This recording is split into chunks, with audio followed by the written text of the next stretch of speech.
ഞാൻ നിങ്ങളുടെ ഇന്ന് പറയാൻ പോകുന്ന കഥയുടെ പേരാണ് ഹലോവീൻ സ്റ്റീവ്. നിങ്ങളെല്ലാം മമ്മിയെ കണ്ടിട്ടുണ്ടായിരിക്കും, കാർട്ടൂണിലും അല്ലെങ്കിൽ സിനിമയിലും. ഇന്ന് ഞാൻ പറയാൻ പോകുന്നത് മമ്മിയുടെ കഥയാണ്.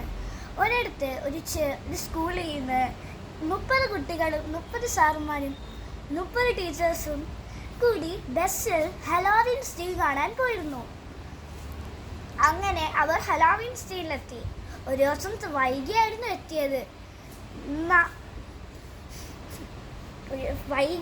എത്തിയിരുന്നത്. അങ്ങനെ അവർ അവിടെ ടെൻ്റൊക്കെ വിരിച്ച് സ്റ്റേജൊക്കെ സെറ്റാക്കി ഒക്കെ ഇരിക്കുകയായിരുന്നു. ഒരു കുട്ടിക്ക് അപ്പോൾ കാര്യം മനസ്സിലായി. അറവ എന്നാണ് ആ കുട്ടിയുടെ പേര്. ആ കുട്ടി ചിന്തിച്ചു, ഇവിടെ ഭൂതങ്ങളും പട്ടികളും മൃഗങ്ങളും ഒക്കെ കാണുമെന്ന്, കൂടാതെ മമ്മീസും കാണുമെന്ന് പേടിച്ചു. ആ കുട്ടി ഫ്രണ്ട്സിൻ്റെ അടുത്ത് പറയാൻ പോയപ്പോൾ ഫ്രണ്ട്സൊക്കെ കളിയാക്കി, എടാ മണ്ടബുദ്ധി, നീ എന്തിനാടാ ഈ കള്ളക്കഥയൊക്കെ എൻ്റെ അടുത്ത് പറയുന്നതെന്ന് അവൻ കൂട്ടുകാര്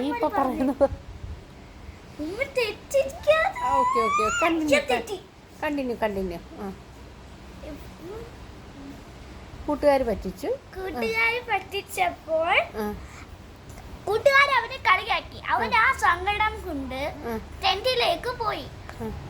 അങ്ങനെ ടീച്ചേഴ്സും സാറുമാരും ബാക്കിയുള്ള കുട്ടികളും ഒക്കെ ടെന്റിൽ പോയി കിടന്നുറങ്ങി.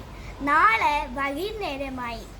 അപ്പോൾ രാത്രി എല്ലാം മാംഗോസ് ഹലോവീൻ സ്റ്റീവ് ആയിരുന്നു.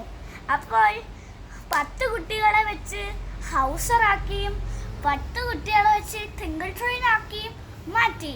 അപ്പോൾ ബാക്കി വന്ന കുട്ടികളെ വെച്ച് പംകിൻ ഡെക്കറേറ്റ് ചെയ്തു.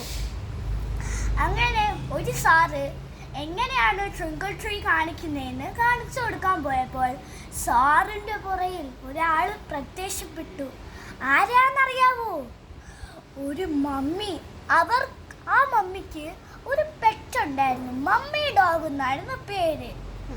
അങ്ങനെ ആ മമ്മി തൻ്റെ കയ്യിലിരുന്ന ഒരു വലിയ കത്തിയെടുത്ത് സാറിൻ്റെ കണ്ണിലേക്ക് കുത്തി. എല്ലാ കുട്ടികളും ടീച്ചേഴ്സും സാറുമാരും അമ്പരന്ന് പേടിച്ച് ഓടിപ്പോകുകയായിരുന്നു. അപ്പോൾ കണ്ണിൽ കുത്തിയ സാറ് നിലത്ത് വീണു. അപ്പോൾ ബാക്കിയുള്ള എല്ലാവരും ഓടി. ഈ മമ്മി ചെയ്യുകയാണ്, സാറിനെ വെട്ടിക്കീറി സാറിൻ്റെ ഹൃദയം എടുത്ത്. അപ്പോൾ മമ്മി വിളിച്ചിട്ട് ബാക്കിയുള്ള ആൾക്കാർക്ക് പറയുകയാണ്, ഞാൻ നിങ്ങൾക്കൊരു സർപ്രൈസ് വെച്ചിട്ടുണ്ട്. നമുക്ക് വേണ്ടിയുള്ള ഫുഡൊക്കെ കാട്ടിലുണ്ട്, എല്ലാവരും അതുകൊണ്ട് തയ്യാറാവാൻ പറഞ്ഞു. അത് കേട്ട എല്ലാ ഭൂതങ്ങളും പെറ്റ്സും മമ്മീസും അങ്ങനെ തയ്യാറായിരിക്കുമ്പോൾ ഇവരിൽ ഒരു മാജിക് ടെൻ്റ് ഉണ്ടായിരുന്നു. ആ ടെൻറ്റിൽ കയറി അത് പലതരമാക്കാമായിരുന്നു. UFO, പ്ലെയിൻ, അങ്ങനെ പലതരമാക്കാം.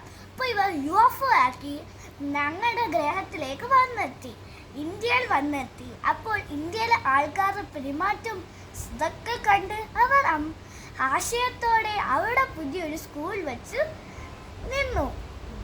Thank you.